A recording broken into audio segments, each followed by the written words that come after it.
Today we're going to be talking about a project that I did not put together, but which I think is a very compelling project called Visualizing Les Mis.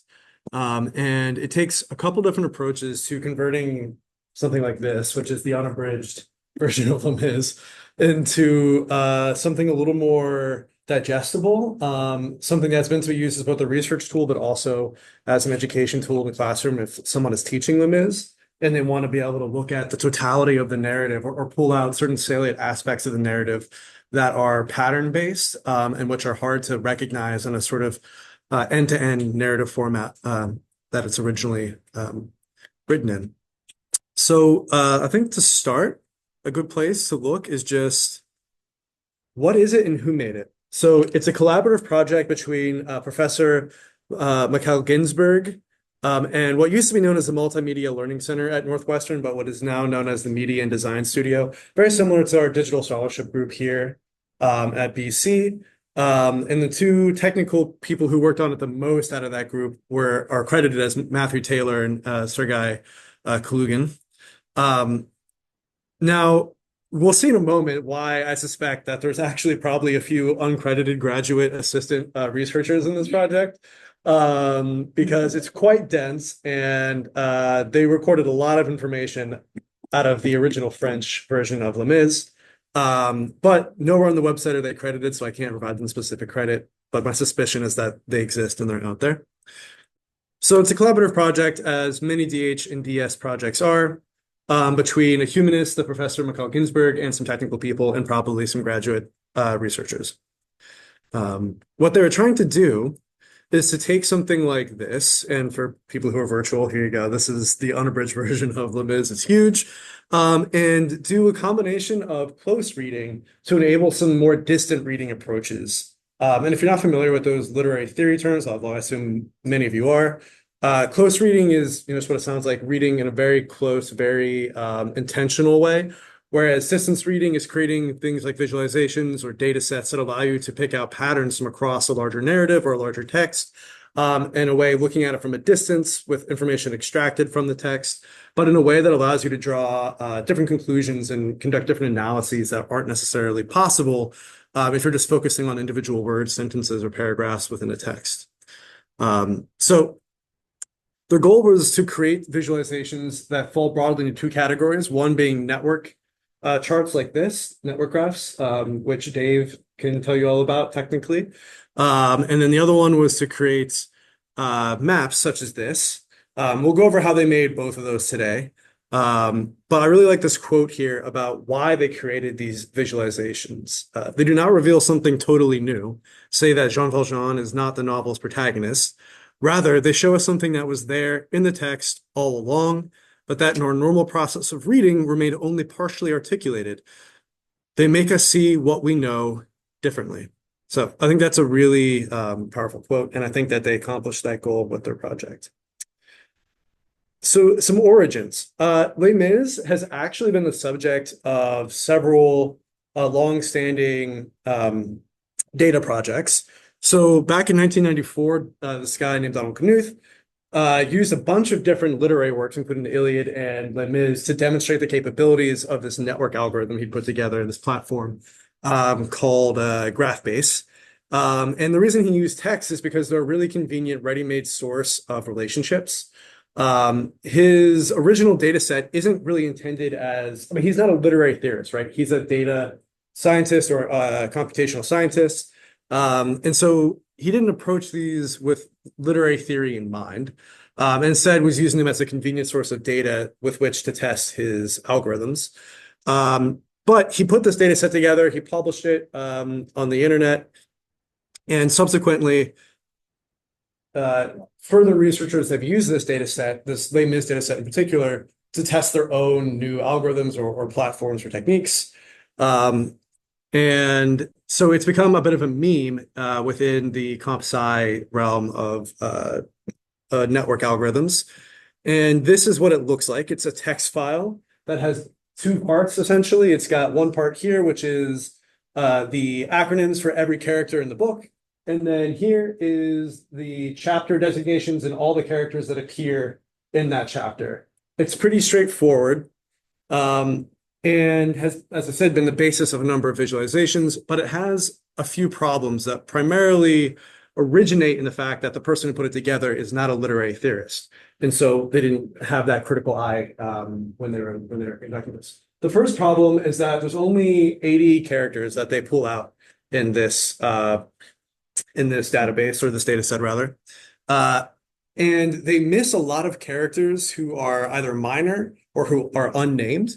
Now, what's interesting is they do have some unnamed characters in this data set, and they never spell out explicitly why they included some and not other unnamed characters, but it appears that probably the unnamed characters that are not included are ones that appear simultaneously with another character. Whereas if the unnamed character appears individually, they're more prominent, more visible subconsciously in the text, and so they manage to get captured into here.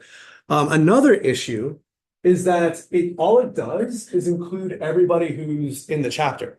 It doesn't tell you which of these two characters are meeting. In fact, FT might meet LI and FA separately. So actually FT should be in here twice, meeting them as separate events.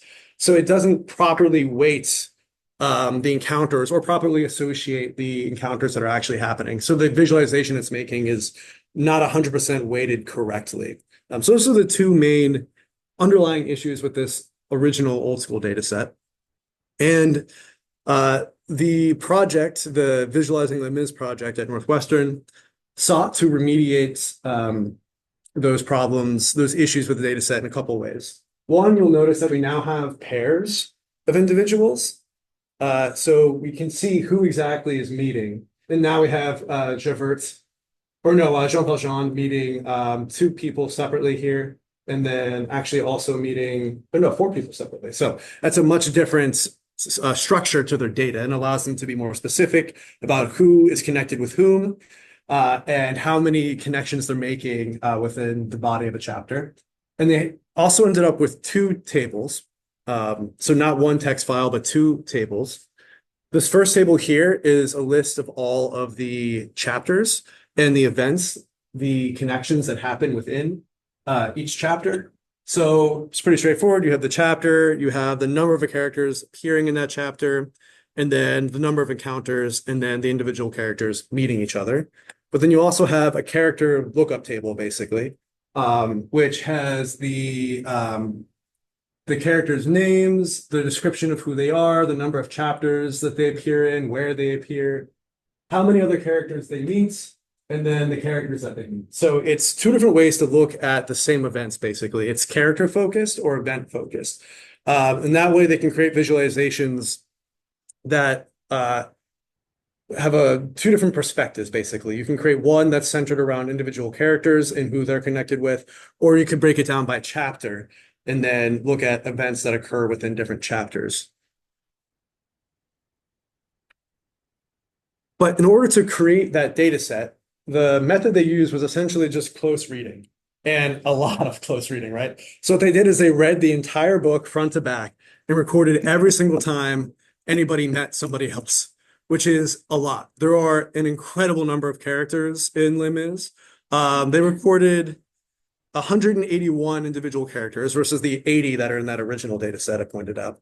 And then they ended up with 500 separate encounters as opposed to the 77 recorded in the original data set. This process must have been extremely time intensive. It was certainly labor intensive.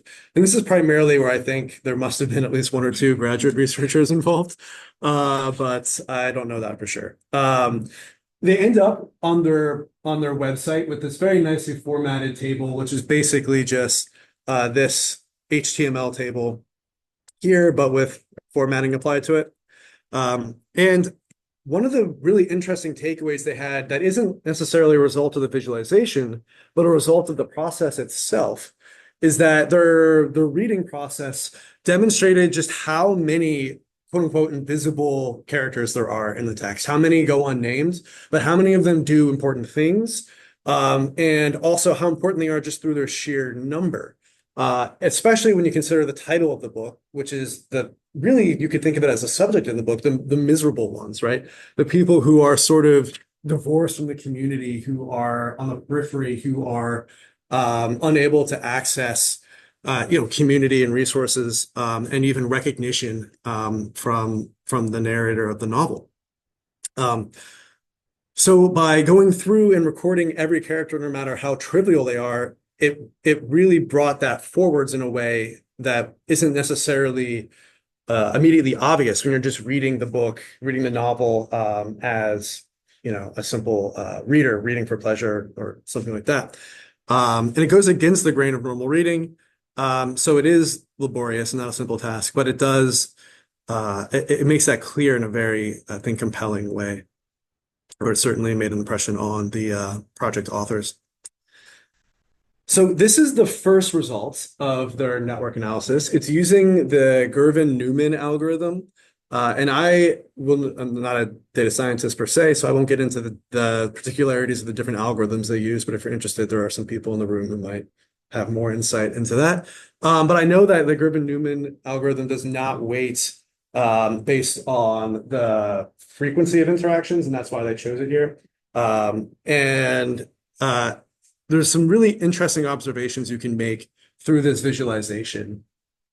First of all, you have effectively 12 different communities within the novel that are formed through the relationships between individual characters.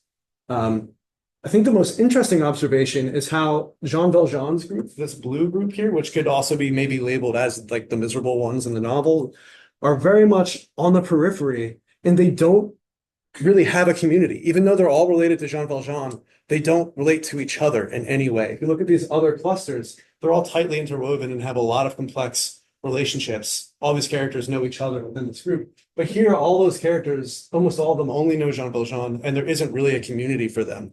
So they are pushed to the periphery, but both the narrative and the visualization in a very interesting way. Some things to note about the visualization is that the nodes here are sized based on how many interactions someone is having. So Jean Valjean is going to be very large. He's at the center of the novel. He's ostensibly, at least, the main character of the novel, although it shifts as you go from section to section, as we'll see. And then the thickness of the lines is related to the frequency of two characters interacting with each other. Yeah. They did have to do some manual tweaking to the visualization. They didn't rely just on the algorithm, which I think is an interesting choice to make. But they had a few characters who only appear once or twice, and Hugo's extremely into coincidence. So they appear in two completely random situations. So, for instance, and I don't speak French, so I'm going to butcher some French pronunciations, just a heads up on that. But Monsieur Bamatabois appears in the novel twice. He first puts some snow into Fantine's dress as she walks by, and that starts off the scuffle leading to her arrest, and then Valjean's encounter with her, and then his promise to rescue Cosette, and then basically the whole impetus for the novel. So it's kind of important, but he's not an important person. And then randomly, he appears in a jury towards the end of the novel for no particular reason. It doesn't have any, it doesn't seem to have any symbolic metaphor to it, but he does appear randomly twice. And so they had to make a decision about which group or where they wanted him to appear. Do they want him to appear in the group that represents the jury, or do they want him to appear in this more like random periphery group? And so they had to make a manual choice there, and they had to make a couple of those. And that's, I think, sort of telling about humanities data, which is always going to be a little fuzzy. It's never quite as cut and dry as perhaps STEM data might be. And as long as you're clear about those decisions, like they were in the narrative of their project, I think they're valid enough to make. You could put him in either category, I suppose, but they chose to put him with the jury. Okay. And then they also used the first of the two tables to generate visualizations for each part of the novel. The novel is broken down into 5 parts. I won't give you each part here, but this first one is interesting primarily because of the sheer number of characters. Part 1 has more characters than any other part in the novel by a pretty wide margin. Jean Valjean is very much at the center of this part of the novel. has 96 characters. And when you get to part 2, that shrinks down dramatically to just 21 characters. And you can see that Jean Valjean in this first chapter, or this first part, I should say, has this whole, I don't want to call it a community, but a large group of people he's interacting with here. Whereas Jean Valjean, his cluster shrinks dramatically. So not just the overall number of characters, but the sort of community that Jean Valjean is a part of is shrinking. And the connections that people are making amongst each other breaks down dramatically in the second part, both by just the straight up number, but also proportionally to the other parts of the book. So it's not just because there's fewer characters, but each individual character proportionally is making many fewer connections to other people. Everyone's scattered. There's disarray, I could say. Yeah. So Jean, what was that? Oh yeah. Once Jean Valjean rescues Cosette from the prison, whose name I'm not going to attempt a pronunciation of, his world just shrinks dramatically in part 2, and he goes down from 49 characters in his cluster down to only 2, Jean Valjean and Cosette herself, like that. Which I think partly explains why when he loses her, he feels like there's nothing left for him in the world, and why it's such an impetus for his actions in the rest of the novel. Jumping all the way to part 5, we see the approach of the denouements as all the major characters, Jean Valjean, Cosette, and Javert, appear in the same cluster here, up at the center of the novel. Although you can see that Jean Valjean is no longer the primary node here. It actually is Marius who becomes the primary node. That sort of challenges Jean Valjean's status as the purely central character of the novel. The revolutionaries shrink, the criminal group disappears entirely. This also shows that while Fantine, Muriel, and Gavroche are at different times the center of a cluster, Cosette is never the center of her own cluster. Even though she is the object of desire for so many characters in the novel, she never gets to be the center of her own cluster. And we'll see that this is something that is also reflected in the more spatial elements of the analysis of this novel. But despite her centrality, she is never literally central. And we also have to start to suspect that no character in the novel is unambiguously central, as it shifts from Jean Valjean to Marius to Javert in different moments over the course of the 5 parts of the novel. And I do want to show you that there is a little bit more interactivity on their website. These are the static visualizations, but if this will let me select and turn off laser pointer. There we go.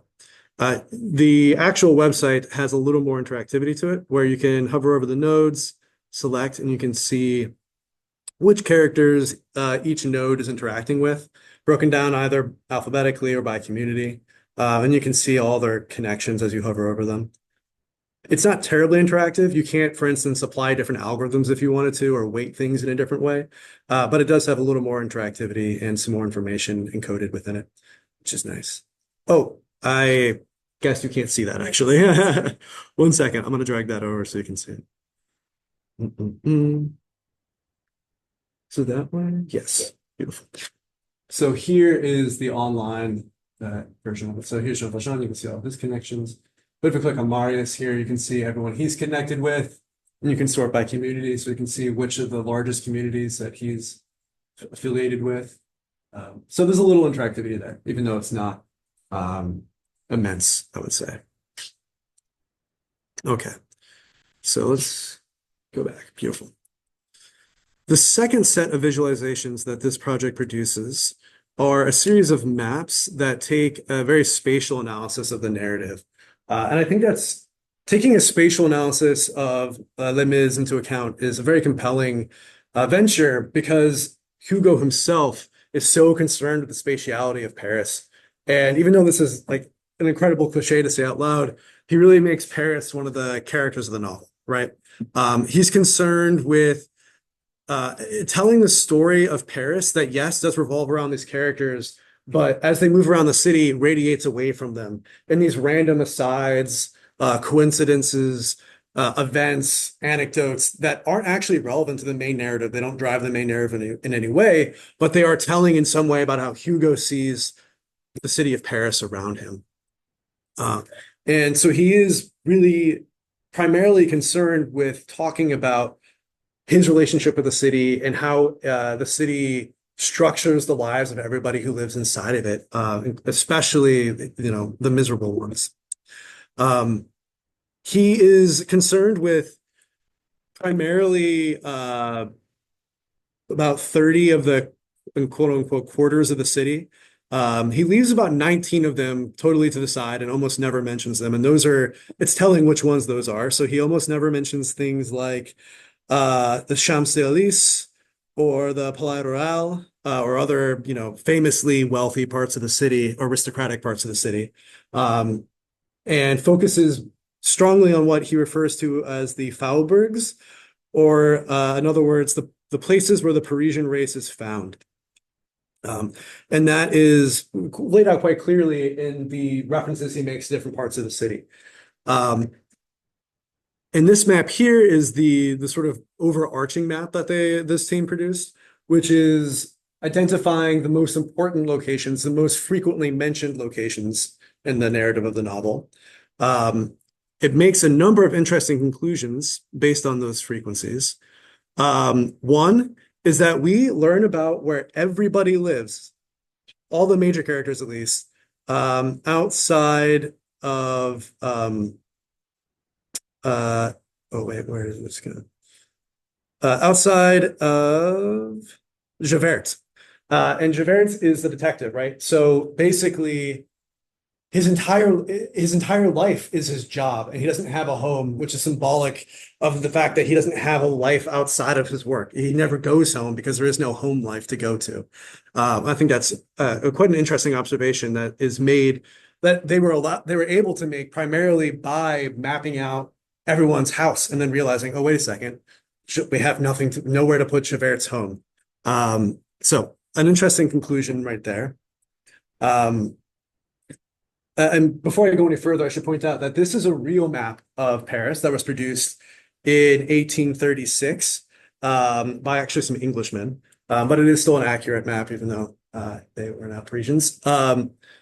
This leads us to some problems that they had to face, primarily that even though Hugo is really very concerned with the topography of Paris, he actually makes up some places in Paris and moves some things around.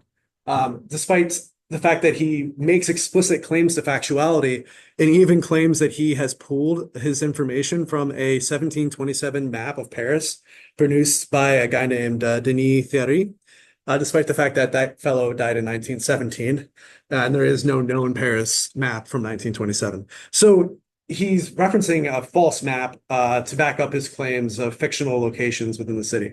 That's an interesting observation, and perhaps can be read as Hugo suggesting that a story about the miserable ones can only be told through the lens of fiction, because there aren't sources or documentation on their actual lives, on the actual places where they live, because they are so invisible and so written off, quite literally.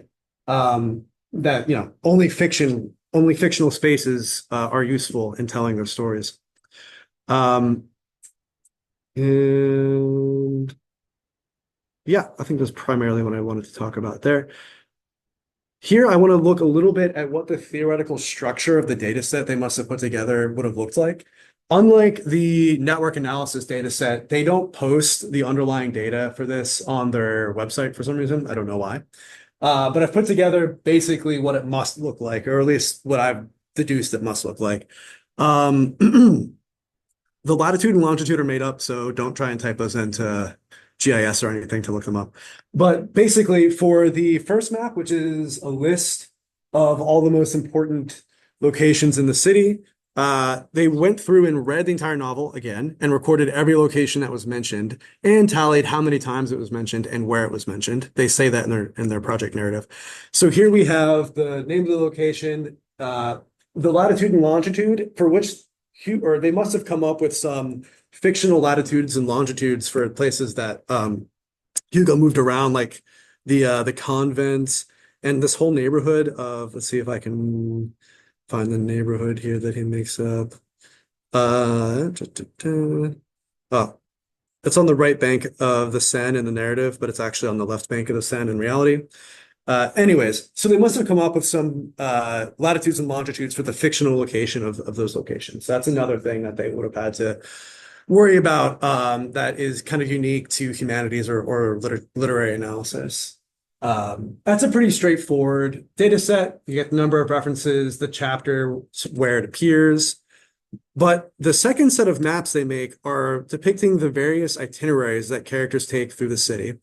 And in order to accomplish something like this, where you have a starting point and an end point, but along the way you also have some waypoints where the characters stopped off or made a turn that's referenced by Hugo, and including some that are inferenced, right? So in this one where a character is going, Gavroche is going to the barricades, starting up at G2 and ending up at the 23 there. There's some instances where Hugo talks about this street, and then in the next paragraph talks about this street, but never mentions these two here. So that's inferred that the character probably must have taken a turn there, right? So you need some way to capture the beginning point, the end point, waypoints along the way, and then also the certainty of the street that that character is moving down at any given time. So keeping that in mind, this is how I believe the data set must have been structured. They record each event as one segment of the journey that Hugo describes. So going from like Rue de la Verre to Rue de la Homme. And so of course you have origin latitude and longitude and destination latitude and longitude. But that's only the first leg of that journey. And so you have to copy over the destination, which is really waypoint one, I guess, you could think of it, over here into origin. And then each of these gets depicted as an individual segment on this map. So if you're thinking about this one here, it'd be like segment 1, segment 2, segment 3 are each being recorded as a unique event. And then you need some way to determine which of these segments will receive a dotted line. And that belongs to this column here called inferred. So if that little segment of travel is not explicitly described by Hugo in the novel, you give it that inferred tag. And then ArcGIS Online, ArcGIS Pro, whatever GIS software you're using that you bring this data set into can associate the yes/no column with the dashed or not dashed symbology of the line. And then you use the character name here. Each of these events is associated with a particular character. That is associated with color. So in GIS, just to take a quick pause for anyone who hasn't worked with GIS before, we call the shape, size, and color of points, or lines, or features on a map the symbology of those features. And you can associate data fields with different aspects of those features. So you can make a feature a different size based on how many people were involved with an event, or you can make it a different color based on the name of the person involved in an event, or you can change the shape of it, i.e. is it dashed or solid, based on whether or not you're certain that the character walked down that segment of the street on their journey that day. So that's what I mean by symbology. Now, by laying out character itineraries, they're able to make some additional compelling analyses of the narrative. One of the main functions of the itineraries is drawing attention to the city itself. So as characters are moving through the city, they witness anecdotes, they witness things happening, and these are more telling about the nature of Paris as a place and the nature of life in Paris than they are about the character on the itinerary or about the larger narrative of the novel. Like they're not driving the revolution or the motivations of any of the individual characters, the main characters. But they are still important in that they're painting this milieu, this tapestry of the city.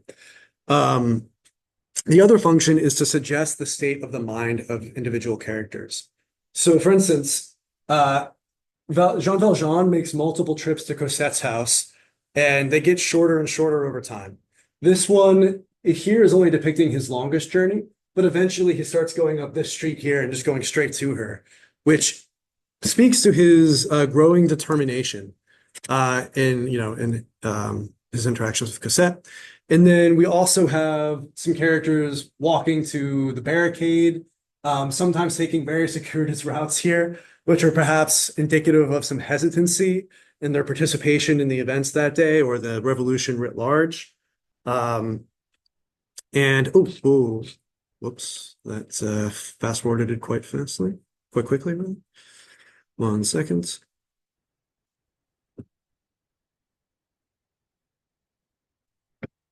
Okay, yeah. And then I think probably the most circuitous route of all is when Jean Valjean is taking Cosette from the convent to, I think, his escape to the convent. Yeah, from the prison to the convent, which is fictional. This convent is fictional. So they had to decide where they're going to put this based on how Hugo described it in the text of the narrative. But you can see that they're bouncing all over the place, which is, again, indicative of their trepidation, of their hesitancy, perhaps of their fear of being caught. But it's made all the more dramatic and apparent when you actually put it on a map. It's really hard to follow this in the text of the narrative, especially if you're not intimately familiar with the street names of the right bank of the Seine, Paris.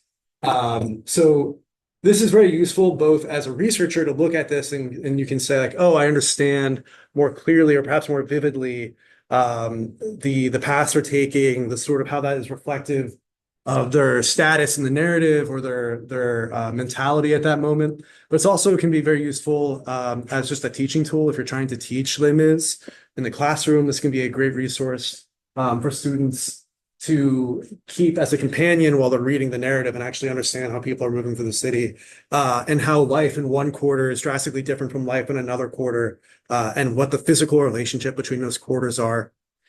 Sometimes the impoverished quarters are right up against a very aristocratic quarter, and the contrast of life is something that Hugo is trying to draw out, but isn't necessarily apparent to you if you're not just inherently aware of the spatial relationship between those two quarters. And yeah, I think that I will leave it there. But we have some time for questions, either about the technicalities of the approach they took or about the sort of theoretical approaches of distant reading.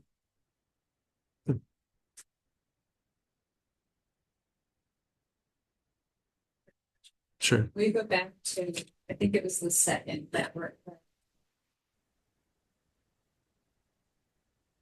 It had like a pink cluster at the top.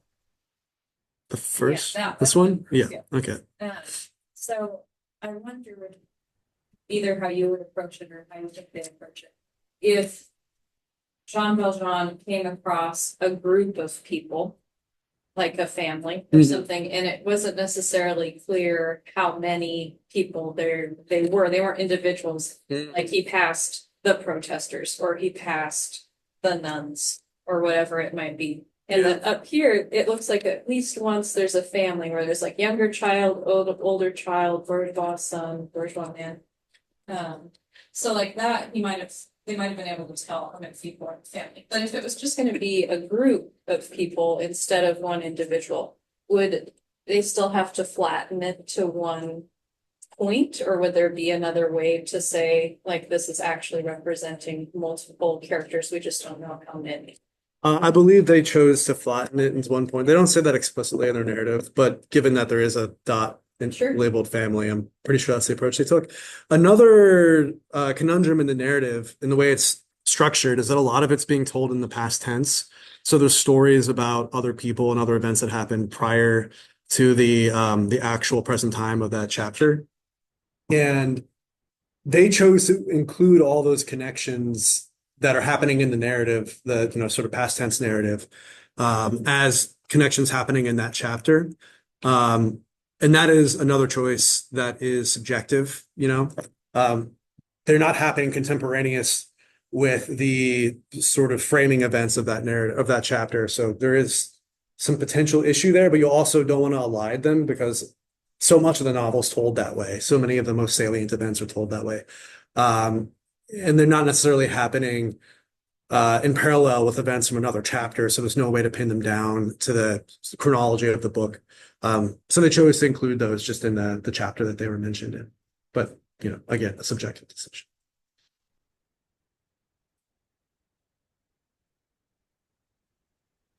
I'm curious if anyone in here has read Les Mis or is a big fan of Les Mis. Yeah. Mm-hmm. And does this affect your take at all, or like, does this give you some different insights? It makes me want to read the novel because it is a text that is so dense, because there are so many people and it's very hard to keep track of all of the people. And so the idea of having a tool that you could kind of visualize as you're going along, or kind of, wait a minute, this needs maybe pinging something. Did they show up earlier on in the text? Yeah. As well as the maps, because I'm not familiar with Paris at all. And if the cliche is correct, it is such a character. I mean, there's an entire that many pages on the sewer system. And so like the idea of being able to kind of visualize that, because you can tell when you're reading it how important it is. I think that I can see it as like interesting for scholarly, or I can see it as like helpful, just as a way of enhancing the pleasure. Yeah, it sort of functions like a commentary on the text, right, that you can reference to disambiguate names and things, especially if you're not a native French speaker. Yeah, I think it's very useful in that way. Yeah. So question based on what we just found out about. Would there be a way to show kind of the temporal difference of those relationships taking place, like the ones taking place in different time periods, or would that require a different map, do you think? Or like, is there a way that perhaps if that was something that the researchers like folks on this project like wanted to indicate like easily could have in the data, or is that like, would that have just created another layer of complexity? In the connections that are happening in this, past, I suppose there could have created a subset perhaps within the chapter for relationships that are happening outside of the frame events of that chapter, and create an additional set of relationships within the network chart. Yeah, I think that would have made the visualization a lot more complicated to look at, because you would have ended up with maybe reduplicated names, like Jean Valjean meets somebody in the sort of present tense of that chapter, but also he's talking about some connections he made in the past. So how do it's like two different Jean Valjeans, like past Jean Valjean, current Jean Valjean. Yeah, doable, but complicated. Yeah.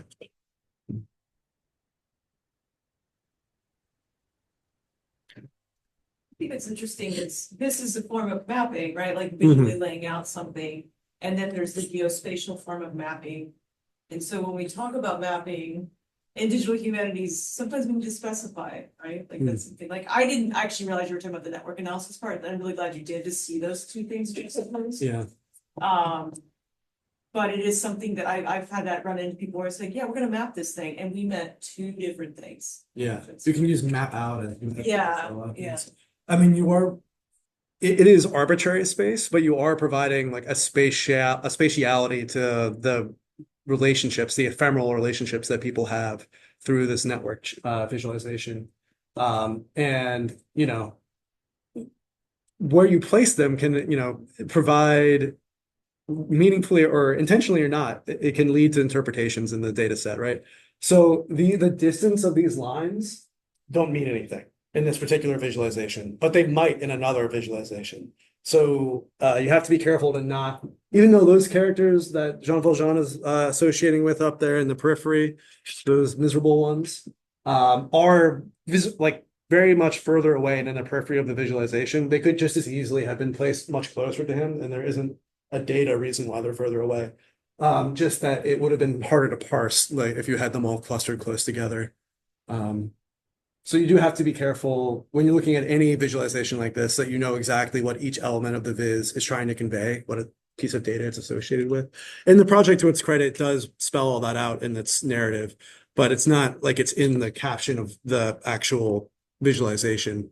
If you were sharing this with students, you would, want to explain that to them. Yeah. I really like you contrasted this project with the original project and talked about like differences in not only methods but data collection and how that kind of changed the interpretation of what was going on. And I wonder, like, how you would think about our ability to build our own intuition when it comes to like what is left out of a data set when like you see something being collected or like a different way it's displayed or like the method that's used to analyze the data. Like, how do you think about ways that we can be more critical of those things? Oh, that's a really big question. I think that first you have to consider the theoretical background of whoever designed the project, right?